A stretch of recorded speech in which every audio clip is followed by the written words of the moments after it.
फरेंदा और नौतनवा में चुनावी सरगर्मी तेज। अमरमणि त्रिपाठी ने राजनीतिक विरासत को लेकर दिखाया दम।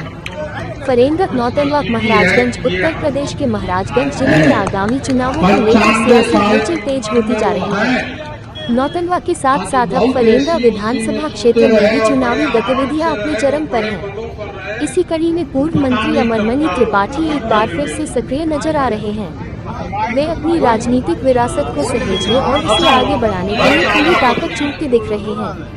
अमरमणि त्रिपाठी की राजनीतिक पकड़ नौतनवा क्षेत्र में लंबे समय से बनी हुई है, लेकिन इस बार फरेंदा में भी उनकी सक्रियता साफ देखी जा रही है। जनसभाओं, कार्यकर्ता बैठकों और सामाजिक कार्यक्रमों में उनकी उपस्थिति यह संकेत देती है कि वे जिले की राजनीति में अपनी पकड़ और प्रभाव को बनाए रखने के लिए कोई कसर नहीं छोड़ना चाहते। पारिवारिक विरासत को लेकर भी चर्चा जोरों पर है। कई जानकारों का मानना है कि त्रिपाठी परिवार एक बार फिर से महाराजगंज की राजनीति में निर्णायक भूमिका निभाने की तैयारी में है। समर्थकों की भारी भीड़ और स्थानीय स्तर पर दिख रहा जनसमर्थन भी इस संभावना को बल दे रहा है। राजनीतिक विश्लेषकों के अनुसार यदि वर्तमान लहर को देखा जाए तो फरेंदा और नौतनवा की सीटों पर दिलचस्प मुकाबला तय है।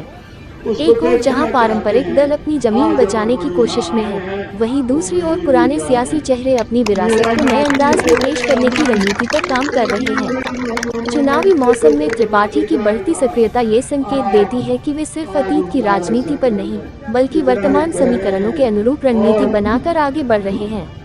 अमरमणि त्रिपाठी के इस सक्रियता से नौतनवा व फरेंदा के दोनों विधानसभा के अन्य खेमों के में खलबली मची हुई। जरूरत नहीं है, सभा तो करते ही रहते हैं, और आपने कहा था एक दिन जिताते रहे। आपसे कहने आया हूँ कि आपका हुक्म, आपका रहनुमा आज आपके बीच हमारे पिता अमरमणि त्रिपाठी।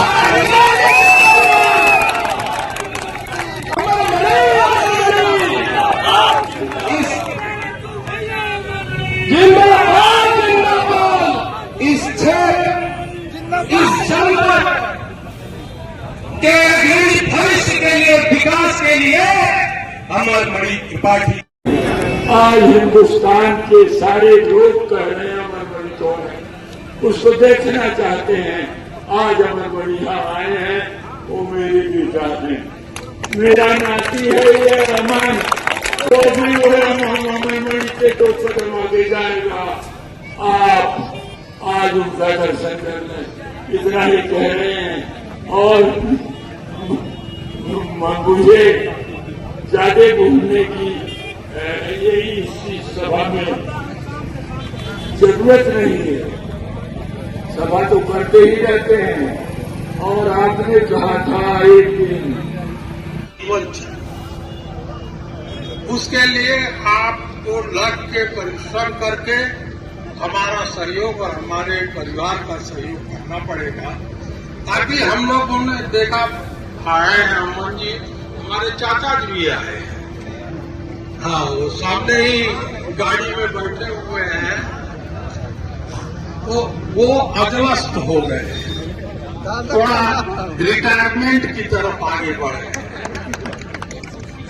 तो इसलिए हमें आपके बीच हमारे भाई बंधु रह रहे हैं, उनके द्वारा आने को वहां यह कहे जाने तक कि आप ताली बजाइए, हम आपका स्वागत करेंगे।